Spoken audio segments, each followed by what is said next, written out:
My name is John Strickland. I'd like to welcome all of you to the second of World Travel Market's aviation series for this year. We started yesterday with an interview with the Chief Executive of SkyTeam. Today, the session is entitled New World Order, because that is the question we want to debate today. Are we seeing a new world order, not purely in an aviation sense, but in an economic sense? We're in a very, perhaps you could say, strange week here in Europe. We don't know, certainly as of when I came to this room, I haven't heard yet whether Silvio Berlusconi has resigned or not, or if it's still a plan to resign subject to certain conditions. We've had the turmoil in Greece. We have uncertainty about the euro. Economic growth rates are practically zero in what you could call the old world, by which I mean Europe and the US. And yet around the world, we're seeing all sorts of new, interesting developments taking place.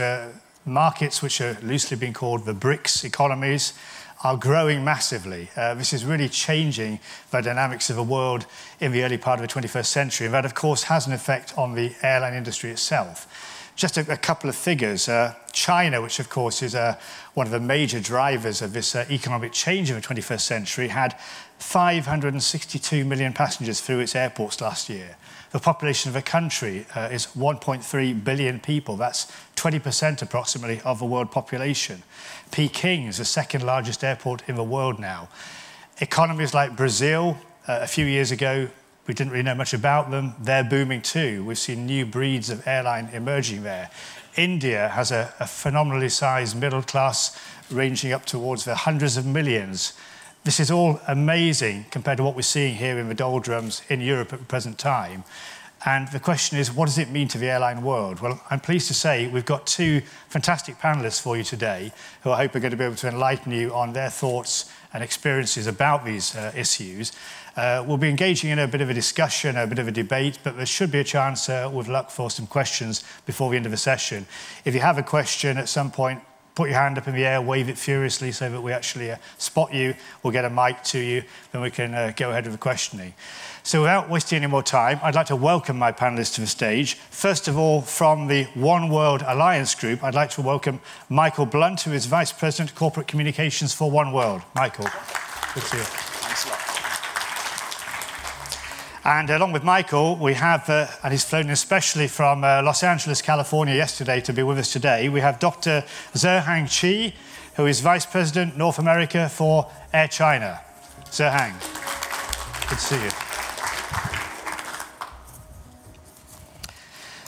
Well, what I'd like to do, first of all, is just get the two gentlemen to give you a little bit of an overview for about 5 minutes or so in each case of their own particular business issues and business context. And we'll start with you, Michael. If you'd just like to tell us a little about One World, perhaps with a slant towards what we were saying there about these new emerging economies. OK.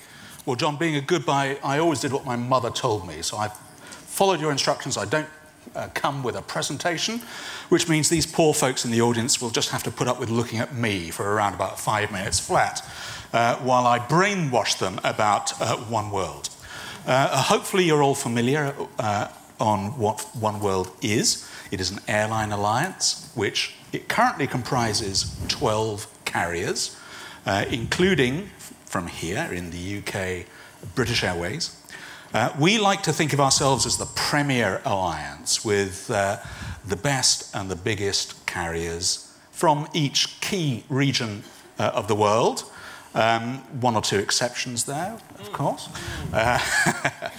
We currently have 3 airlines who are lining up to join us early next year from areas which you are particularly interested in. Kingfisher from India. Then we have, closer to home, Air Berlin, which is not really a BRIC country, but there we go. And then from the burgeoning Southeast Asia, we'll be looking forward to welcoming Malaysia Airlines on board towards the end of the year. One World's aspiration has never been to be the biggest alliance, but to be the best and the most relevant, in particular, to our key focused audience, the frequent international business traveller. That's probably enough to be kicking off with. We'll carry on later. Come back to some of those themes, definitely. Thank you, Michael. Zhehang, you would like to enlighten us with a few visual images to do with Air China. Would you like to take the podium? Sure. Well, I must say Air China is not so famous as One World Alliance, so then I need to stand up instead of sitting down, and I need to show you some images. And by the way, Michael, you know, he stated that they didn't want to be the biggest alliance, and that's because they're not, and we are.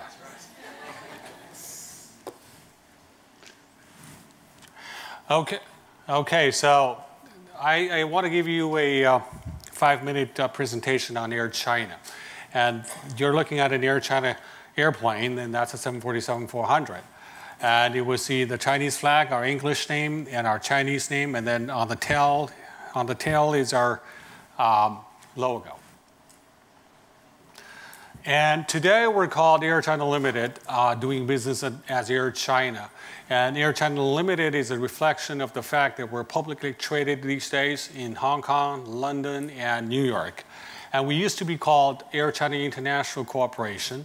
And way back when I first flew to the United States from China when I was in my early 20s, it was called CAAC, which stands for Civil Aviation Administration of China, which still exists today. It's pretty much like BAA and FAA in the United States. And in the old days, of course, we used to joke that CAAC really stood for Chinese Airlines Always Cancels. Not anymore.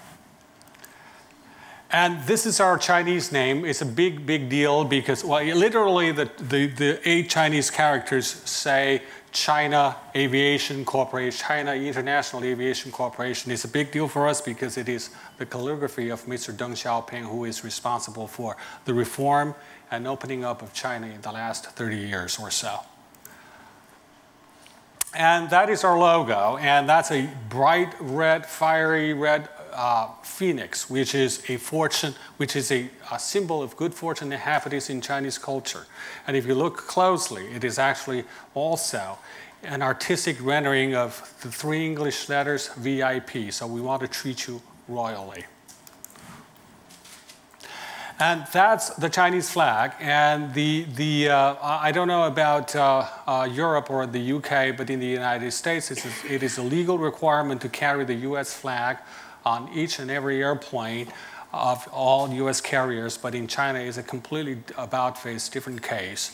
That is, carrying the Chinese flag is a privilege, and only one carrier gets that privilege, and that's Air China. And 2008, we all know that the Olympic Games were held in Beijing, and the banner obviously was passed to London. And Air China was the official airline partner of the 2008 Olympic Games. And that's a map of China, and that's where we have our hubs and strongholds. We're based in Beijing. You know, the top one is Beijing, and then we have a major gateway in the city of Shanghai, a good presence in the south near Guangzhou.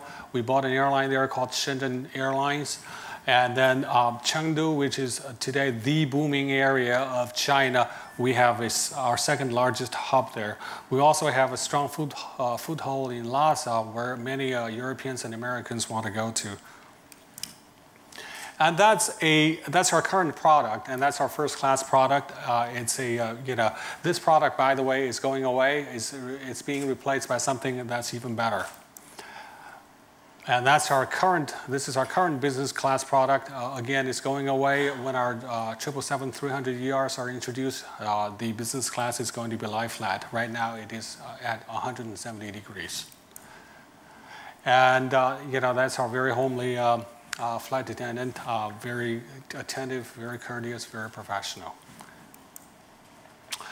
And back in 2007, we made Star Alliance the biggest alliance in the world by joining them. Well, we were an addition. So, some very quick facts gives you an idea, where Air China has been and how long we have come. Back in 2002, we had about 70, not even 70 aircraft, and today we have about 400. And we have 19 777-300ERs on order and 15 Dreamliners on order if it ever gets built. And then 5 747-8 Intercontinentals on order. and also 3 or 10 A330-200 increased gross takeoff weight on order. And our average fleet age is 7.5 years, one of the youngest in the world. And we're actually the world's most valuable carrier in 2010, valued at about $20 billion. And we made the most money last year in the world, and about $2.3 billion US dollars.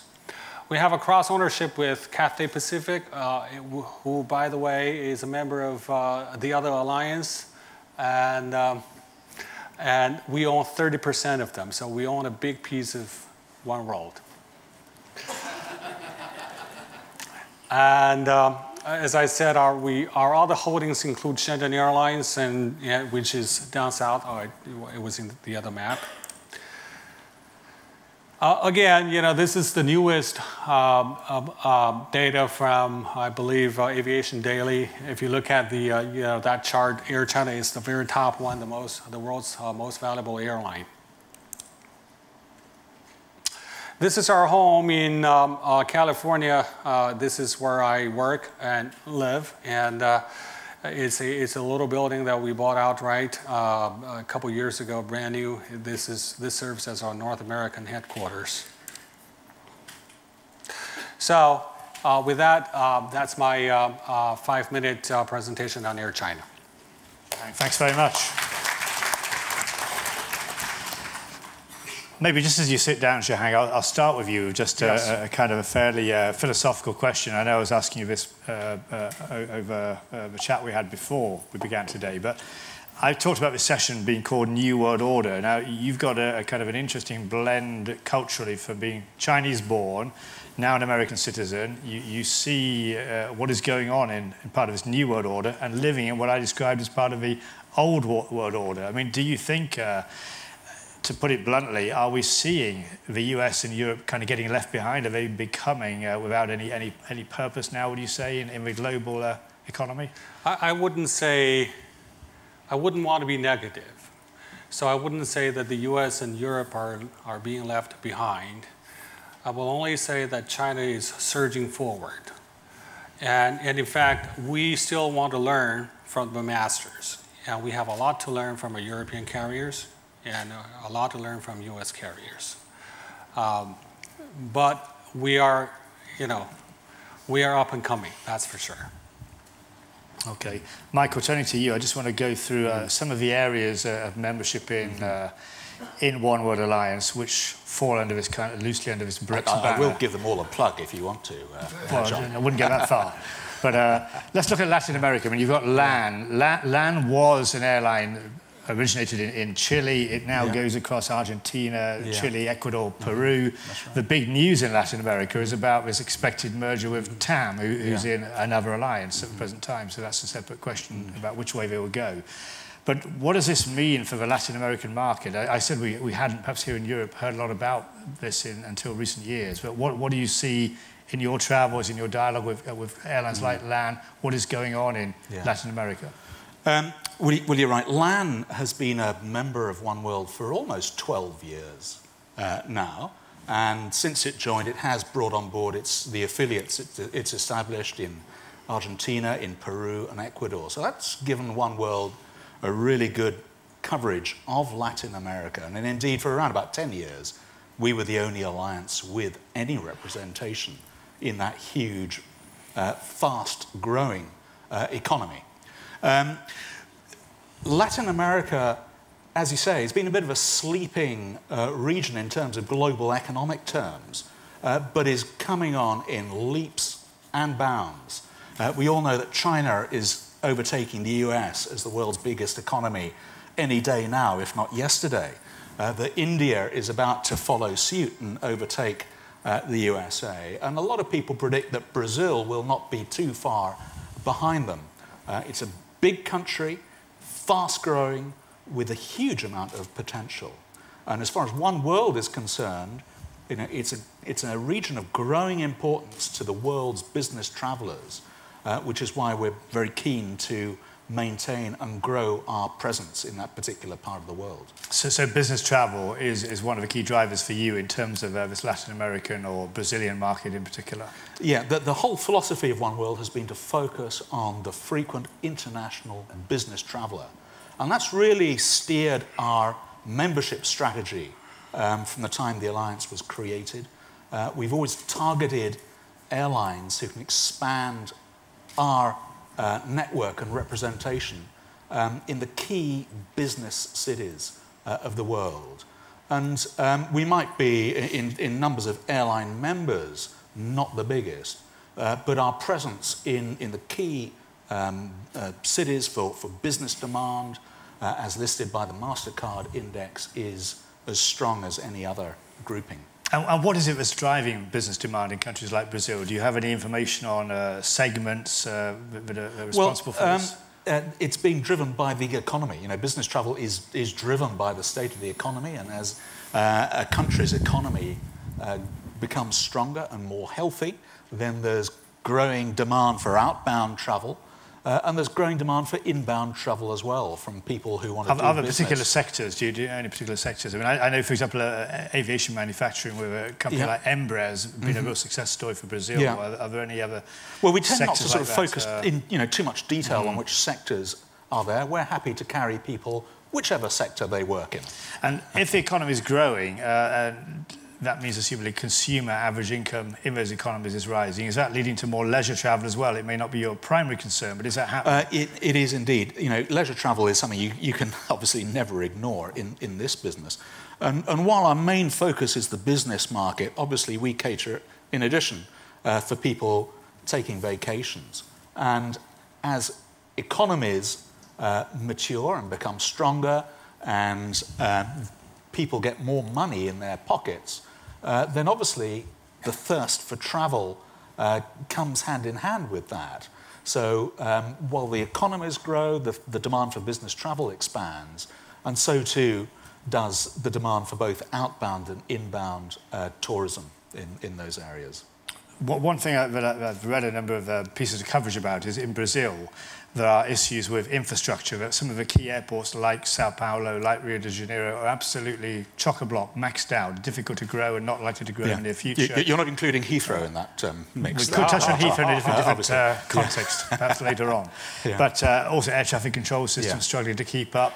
Is that something that you focus on, will lobby about, or have a concern about from a One World perspective? Yeah, well, that's mainly handled by our member airlines on a sort of individual basis or on a collective basis by those who are serving individual locations. But inevitably, as markets grow, then infrastructure needs to keep up with that. And we read very often about what's happening in China in terms of the number of new airports which are opening in your don't steal Jack's country. That I'm sure he's going to do this. But there are similar issues in many other parts of the world, in Latin America, in India, and so forth. It's a bit bizarre that here in the sort of mature old world, if anyone mentions under their breath things like new runways, then they're taken out the room and in complete disgrace. But in other parts of the world which are intent on growing and making their people more prosperous, they recognise that they have to have the infrastructure to serve not only the economy, but also people's desire to travel on vacation. So, yeah, in parts of Latin America, India, Asia, there's a lot of investment in infrastructure to keep up with the growing demand. Well, with that in mind, you touched on China there. Jiahang, back to you. Could you just paint us a picture of the direction of the Chinese economy currently? I've only been to China myself once in a true sense, and I was amazed being in Beijing, the sense of growth there, high-rise buildings, apparent prosperity of consumers, Western brand names, and it was the local population seemingly doing the buying. It wasn't tourists coming in. But I hear, not having travelled in China, but other parts of the country are still maybe relatively agrarian. That development hasn't happened, so it's there waiting in the wings. Could you give us a bit more of a feel for that? Well, China's economy has been growing at about 9.9% in the last 10 years or so. So it's been a very much breakneck type of growth. And it will probably still slow down a little bit. The government wants it to slow down a little bit, and but still, this year it's going to probably hit 8%, 8.5%. The first half of the year, I think it was 10%. Way higher than the government wanted. I want to pick up where Michael left off. In terms of airports. Now, China is, in the next 5 years, China is going to build 56 new airports, 56. And then it's going to relocate 16 airports. And it's going to expand and renovate 91 airports. Total investment, $75 billion. $75 billion. That's what, that's what China is doing. Well, Michael, you touched, had it saved for later, touched on the issue about runway capacity with some heavy hints there about Heathrow. We're sitting here in London. Zhihang, you flew into Heathrow yesterday. Air China flies into Heathrow several frequencies a week from a Chinese market. Perhaps, again, if I could just ask you your view first, Zhihang, on this. We're not investing in the UK in more airport capacity, especially in the southeast, i.e. London. Yet you've just given us those eye-watering figures of growth in China. Politically, explain what is the dynamic politically behind this growth in China, by contrast to a political decision not to grow here in the UK. Well, China, one needs to keep in mind it's an up-and-coming country. It used to be a very poor country, and people wanted to live a better life. So prosperity, development is the #1 issue in a country like China. Other considerations, well, are more secondary. So in the name of development, in the name of the general good for the general public, certain local issues, local communities I don't want to use the word suffer, but may need to sacrifice a little bit. That is not to say that they're not amply or fairly compensated. They will, but then in the end, they will yield to the bigger good for the country and for the people, and new airports and new facilities do get built very fast. Yeah. And you fly here into London. Do you have plans, or would you put it another way? Do you have a desire to expand into London? You're in Heathrow Airport, that's right, isn't it? We've been doing quite well here in the UK, and we fully intend to expand. Unfortunately, we cannot do it here in Heathrow. And we have a daily flight from Beijing to Heathrow, and that's been running at a load factor of about 90%, over 90%. So it's ridiculously full. So we want to add capacity. Unfortunately, Heathrow is out of the question, and we cannot do that. And we've been agonizing over the issue for so long, and in the end, I think what we're going to do is we're going to run split operations. We're going to go to Gatwick with our new frequencies. So that's very, very unfortunate. That's not something we absolutely don't want to do. It's very costly. It's very complicated. But we don't have a choice. It's frustrating, but that's what it is. For a non-airline person, when you say it's complicated and unfortunate, can you just explain a bit more? What does that mean from an airline point of view? I mean, well, we need to have two staffs. We need to have two sets of equipment. We need to watch. We need to worry about what's going on at two different locations. I mean, that obviously is very difficult. And in terms of our passenger experience, that also is going to be difficult, because Heathrow is a much better point for connecting traffic, and so you can easily come into Heathrow and then fly down to Africa or wherever, or even South America. But Gatwick is a lesser airport. Plus, if you have, when you run multiple flights, if you concentrate your flights at one location, if one flight gets out of whack, you can easily accommodate your passengers on another flight. Now, if you are at two different airports, that's going to make that a lot more difficult. So from all angles, it's not a good thing. But we don't have a choice. We want to expand. We want to increase our presence here, and that's the only choice we're left with. Michael, coming back to you, we talked about this growing wealth. You touched on India, and this is, again, a phenomenal story of recent year development. Looking at an article in The Economist recently, it talked about the aviation sector having revolutionized itself in the last 10 years in India, which is not necessarily the case in all sectors. And this figure, if I remember it rightly, of about 300 million people termed as middle class with more disposable income. Tell us more about that, again, in the context of one word, in the context of an airline like Kingfisher. Kingfisher itself, I think, hasn't even been around that long as an airline. No, that's right. Kingfisher took off just around about 10 years ago now.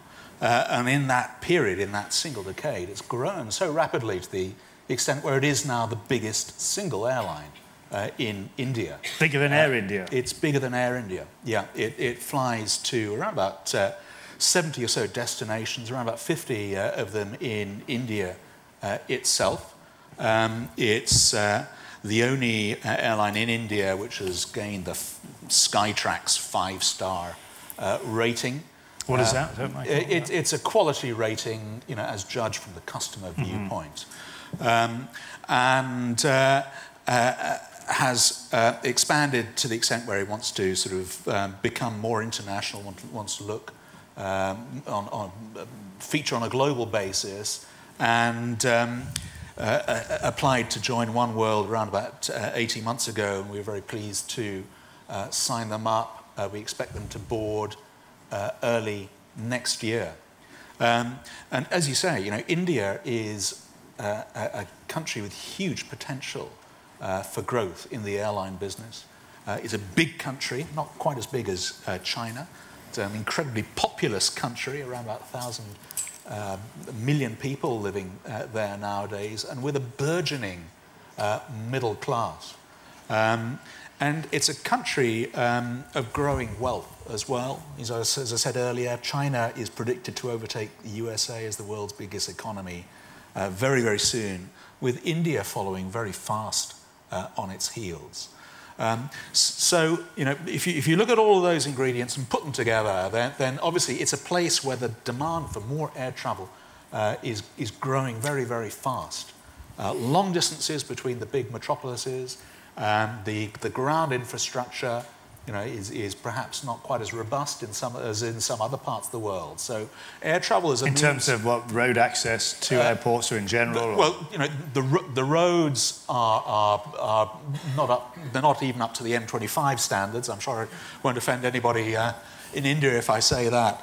The railways are good in India, but the distances to be travelled mean that it does take quite a long time to travel between the big metropolitan areas by rail. So air travel is the way that people can travel around the country most conveniently, most speedily, and most smoothly.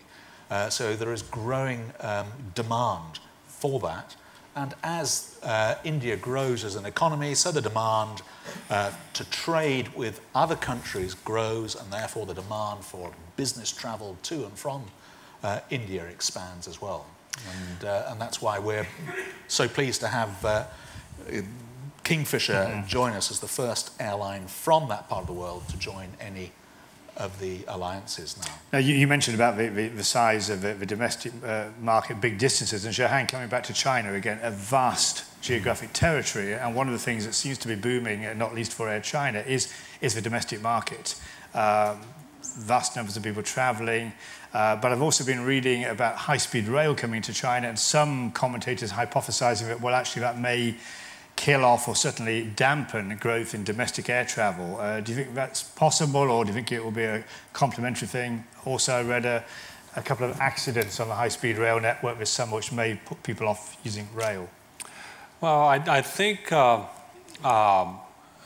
high-speed rail is going to be a threat, but it's probably not so big a threat as the press has described it. When the distance is beyond, say, 1,000 kilometers, then high-speed rail doesn't have that much of an advantage. And also, in today's world, high-speed rail is awfully expensive in China. If you go from Beijing to Shanghai on a high-speed rail, you probably are going to spend as much as on an airplane. And also, in terms of service, high-speed rail is still lagging behind. You are not going to have as nice a location or facility as you have in an airport.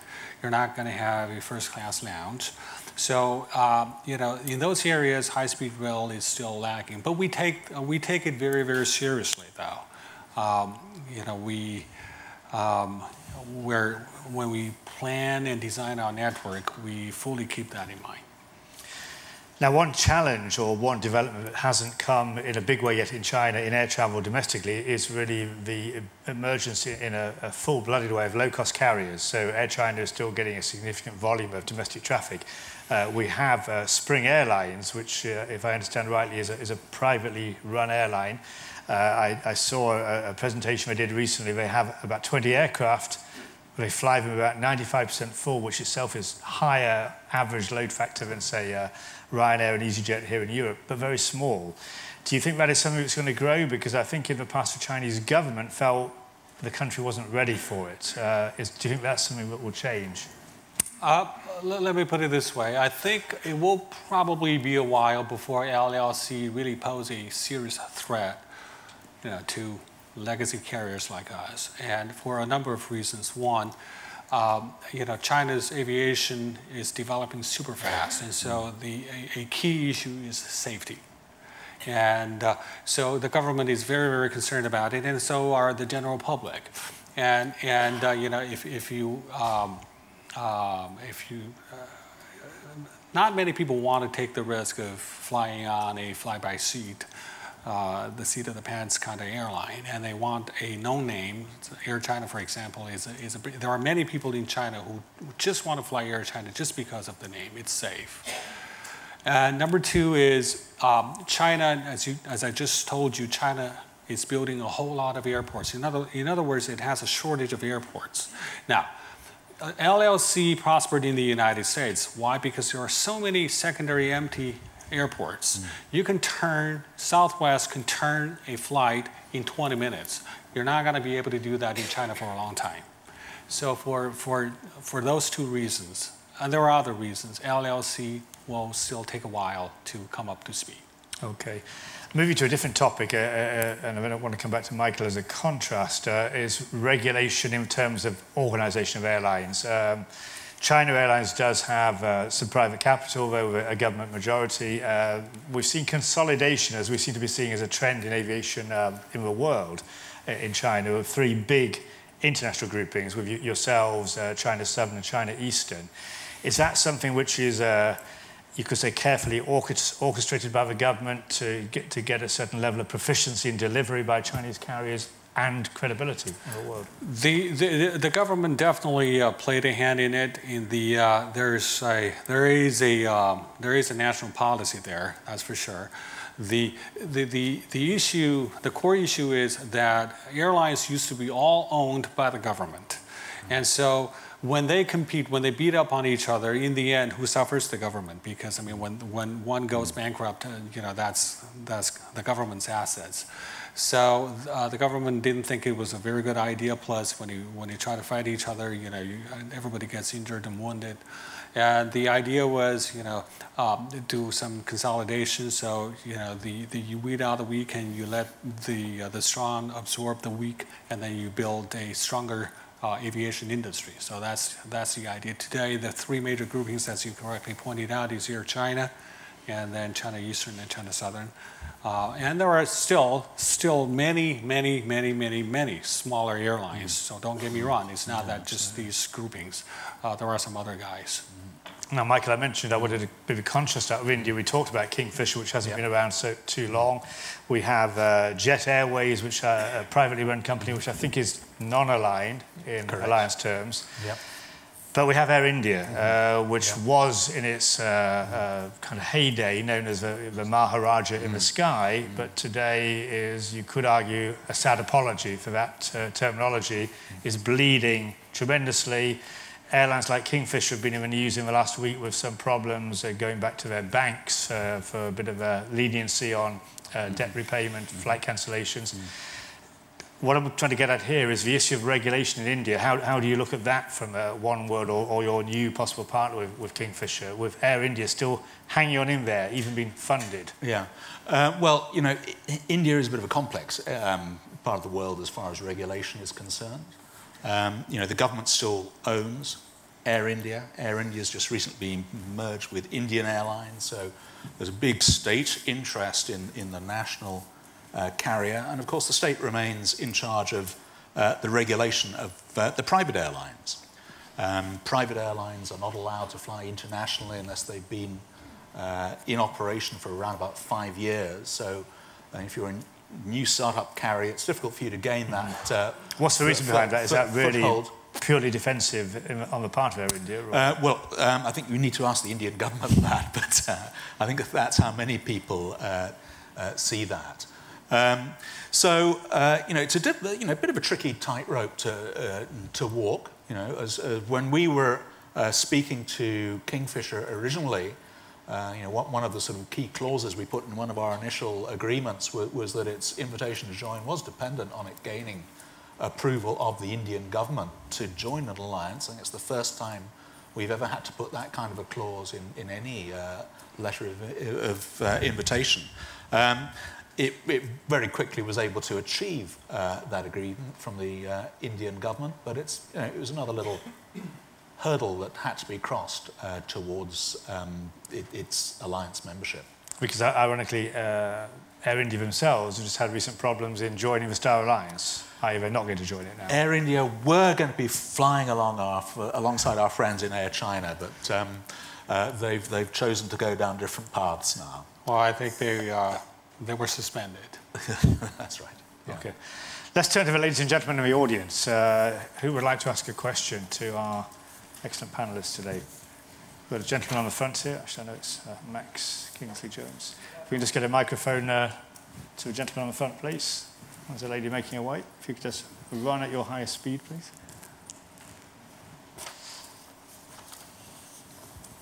Hi, it's Max Kingsley-Jones from Flight Global. Question for Zhehang. Just interested in how China, both the airlines and the government, view the expanding Gulf carriers. Do you see them as, do you admire them? Do you see them as a threat? Do you see them as an opportunity? Say that again. How does China, both in terms of the government and the airlines, view the Gulf carriers, Emirates, Etihad, Qatar Airways, in terms of do they represent a threat to China? Do they represent an opportunity? Do you admire what they've been doing in that region? Just interested to see how your expansion, you see that working alongside what they're doing in the Middle East with their global network ambitions. I don't think collectively Chinese carriers and the Chinese government have any particular strong feelings towards Gulf carriers, unlike certain European carriers, especially. One of our biggest alliance partners, Lufthansa, obviously has many issues with Gulf carriers, but frankly we don't. I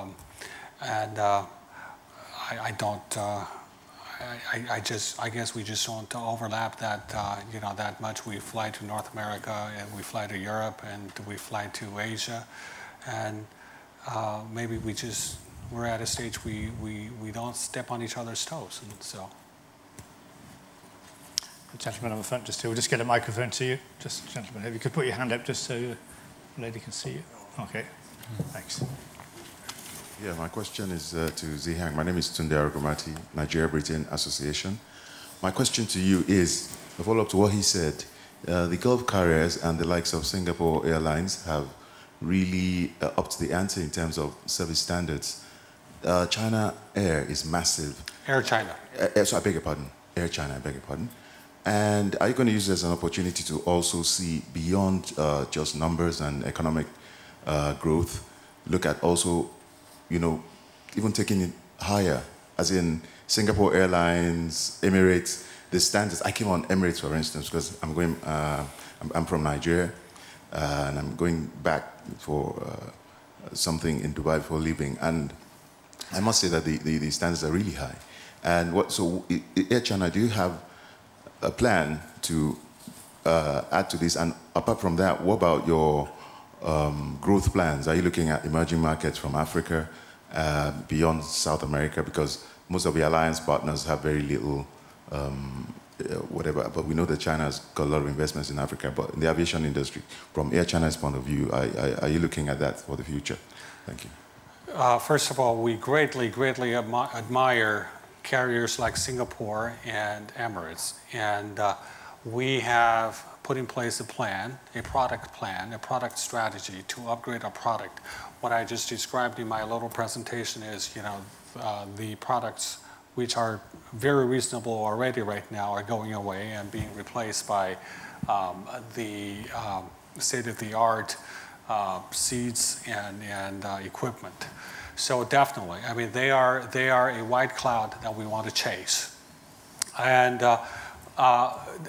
in terms of emerging markets, definitely Latin America and Africa, that's what we're looking at with a keen interest.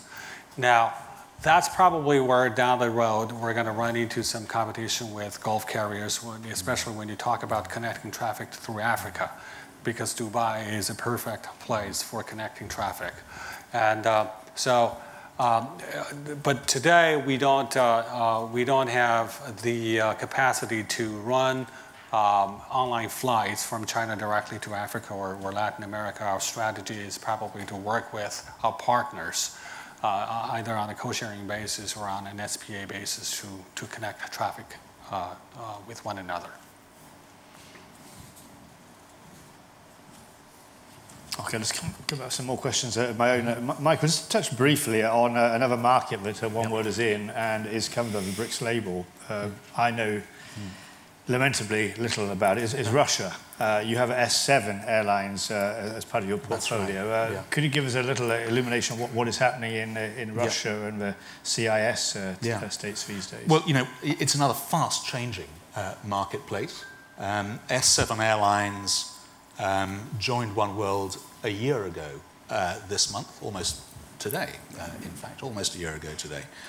And S7, beforehand was an airline which few people outside Russia had ever heard of. But it is actually now the biggest domestic carrier in Russia. It's the most advanced airline in Russia in terms of its fleet. It's the first to have an all-Western Boeing and Airbus fleet there. It was the first airline in Russia to adopt e-ticketing, online reservations, and so forth. So it has high Westernized style service standards and an excellent approach towards safety. Now, Russia is, of course, a country that has changed fundamentally over the past 20 years ago. It's no longer the Soviet Union, USSR. The country has been split up. Most of the countries that were part of the USSR now have their own national carriers. It's an area of the world where distances, once again, are absolutely vast. But S7 gives OneWorld, a fantastic network in Russia and beyond Russia within the whole CIS, Commonwealth of Independent States regions. And, we tend to, it's quite difficult for us to think of the sort of distances there. But I remember a year ago when I was visiting Moscow quite a lot before S7 came on board, and I was just leaving the office one Thursday evening to fly back to the UK and, saying, fantastic rugby match coming up this weekend in the UK. I'm going to be going to Twickenham to watch that. I'm really excited. What are you doing? And the guy I was speaking to said, I'm going to see a football match in Vladivostok. I said, well, how far is that from here? And he said, it's going to take me 14 flying hours to get there. Domestic flight, 14 hours. absolutely huge. So once again, like India, like China, a country with huge distances, and really the only way you can practically get to these places, particularly if you're on a busy business schedule, is by flying. So, from our perspective, we think, like China, like India, like Brazil, that part of the world has huge growth potential for this industry, and we're very pleased to be part of it. I mean, you mentioned the S7, thinking back to the days of Aeroflot as a vast entity serving the whole of the old USSR as it was, and the older Soviet equipment, Tupolev solutions and so on. You mentioned the westernization of the fleet, the new technology, e-ticketing and so on, but how does that sit with the developments in terms of consumers' ability to use this? Are people getting onto the internet more? Are more people having credit cards? Is there indeed the income level to be able to support a successful operation for a carrier like S7? Well, certainly there is for a carrier like S7.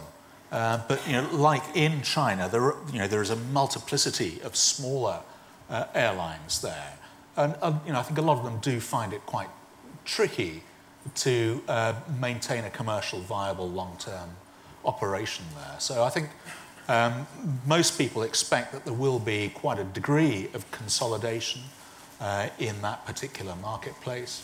How fast that's going to take place is crystal ball gazing, really. But I think most people do think there will be fewer airlines in that market, maybe potential for some low-cost growth there. But there will certainly be continuing demand for high-quality service, both for the domestic business traveller and for the international people coming in who want to travel around Russia.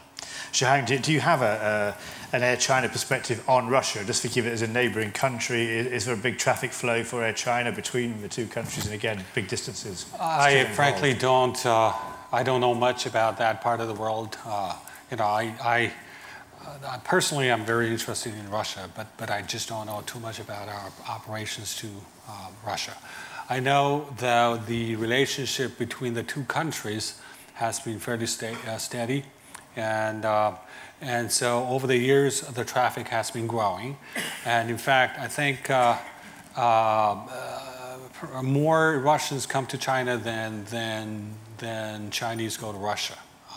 But certainly for China, it's a growing destination.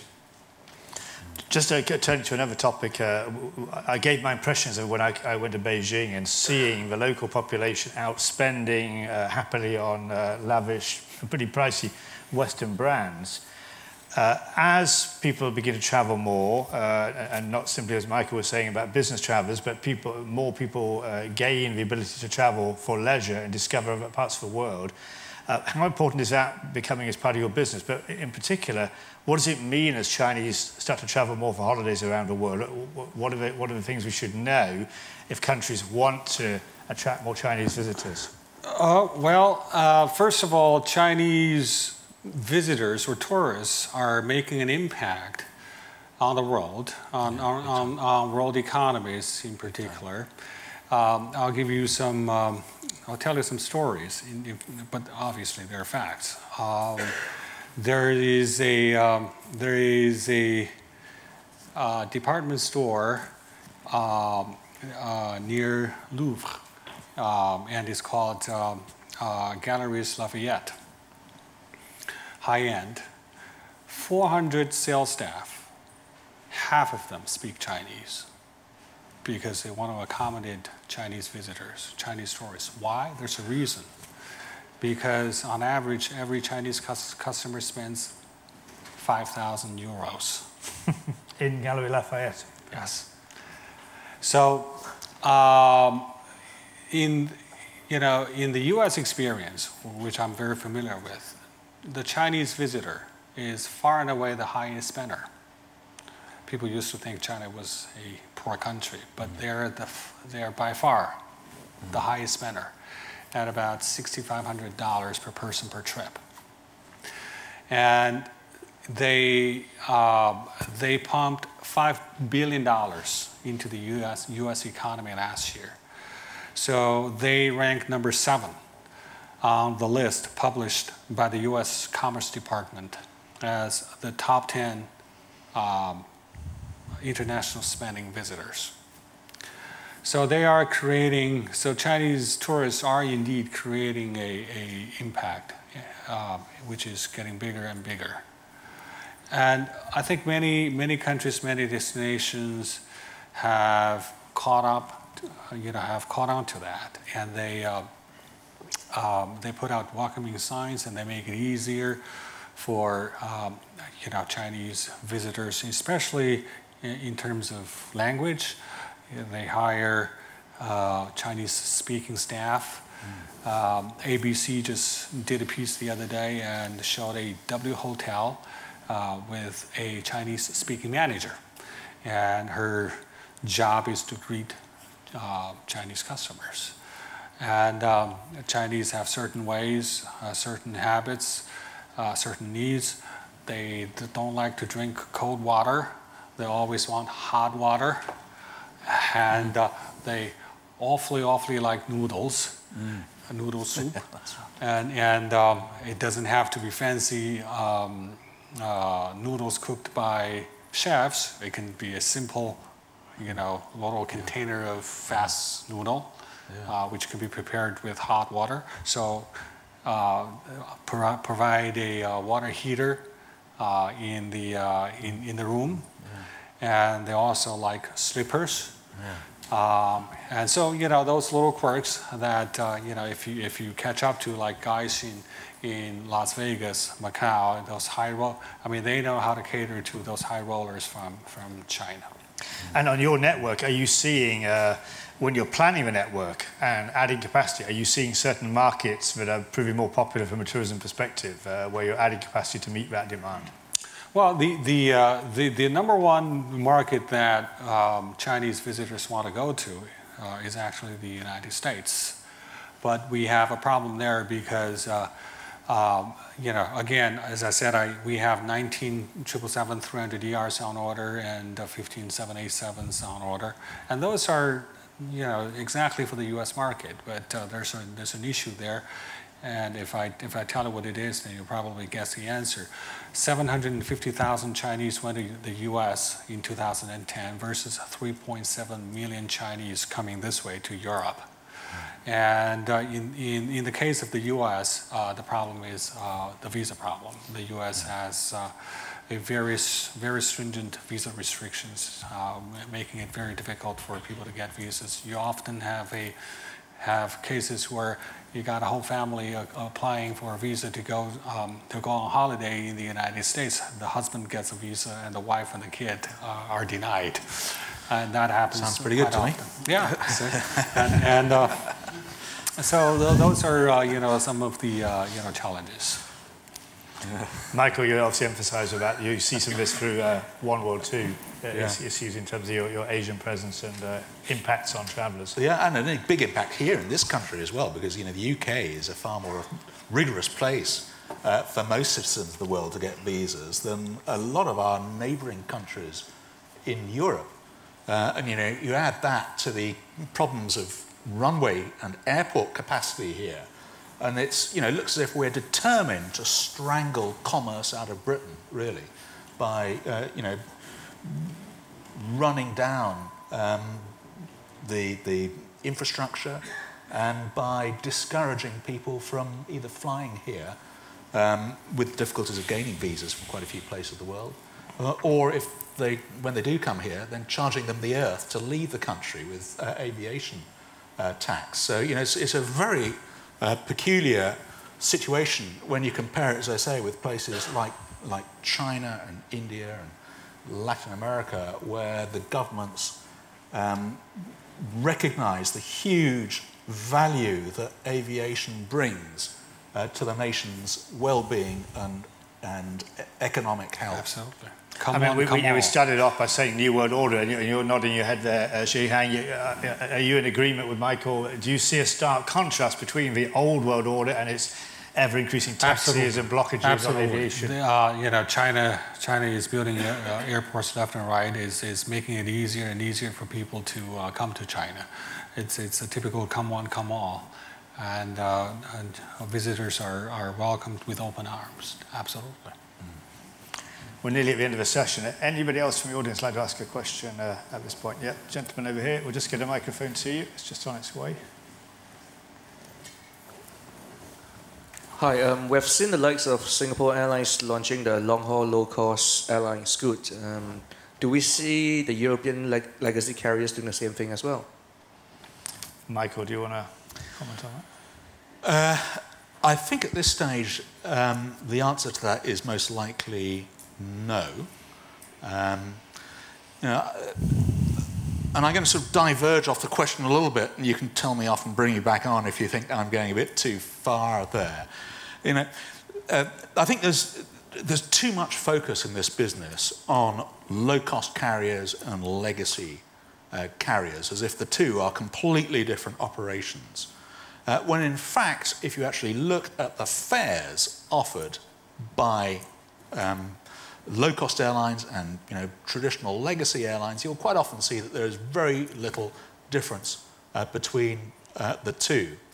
And I think at the moment in this country, in Europe, I think as far as the majority of the long-distance travellers are concerned, the carriers which are in existence are providing them with sufficiently attractive fares to fly long distances. You know, it's a highly competitive business. There's all kinds when you're looking at long-distance travel, there's probably far more competition there than there used to be on the shorter distance sectors. The low-cost carriers, as we said earlier, have really sort of entered the market by flying to secondary airports. I think as far as the long distance is concerned, there's less scope to do that because of the sheer volumes of people that you need to make a route commercially viable. In Asia, there's been a degree of low-cost carriers entering the long-haul market. But increasingly, I think you see those low-cost carriers offering more and more frills and becoming more and more like the legacy traditional carriers there. I was just going to say, haven't you had AirAsia X into China with some services? Do you think this long-haul low-cost model is going to become a more important element in the market? We talked about short-haul low-cost before. I think, well, first of all, again, in U.S. experience, carriers, I think what Singapore is doing is to launch a reduced service. Let's call it that way, instead of low cost. Yeah. So it's not the kind of full service that you'd expect on Singapore Airlines. And many U.S. carriers have done that before. For example, Continental Peanut, or what was, I forgot the exact name, but it's Continental Light. Yeah. And then Delta had Delta Song. Yeah. All went away. Because it's not possible. Obviously, in the U.S. environment, you have a union issue, and you cannot. It's very hard to run, a reduced service unit within a full service unit. In the case of China, today air travel is still a sort of a luxury service, and I think there are more people who fly on someone else's expense. Rather than paying for themselves. So they look more to service. And in that situation, a full-service carrier like us probably will still survive for an extended period of time. Then in a country like the US, for example, I mean, taking a flight is like taking a bus, literally. So there you go. Well, I think there's certainly more we could talk about, but unfortunately the clock is against us. We've reached the limit of our 1 hour session. So I would like to thank both of you, Dr. Xiehang Qi and Michael Blunt from oneworld, Dr. Qi from Air China. Thank you both very much. Thank you, ladies and gentlemen, for your attention. And if you are around tomorrow, we have the third and final session of this year at 3:30, which will be looking at British Airways with an exclusive interview with their Chief Executive, Keith Williams, and their new Director of Brand and Customer Experience, Frank van der Post. So thank you very much. Thank you. Thank you.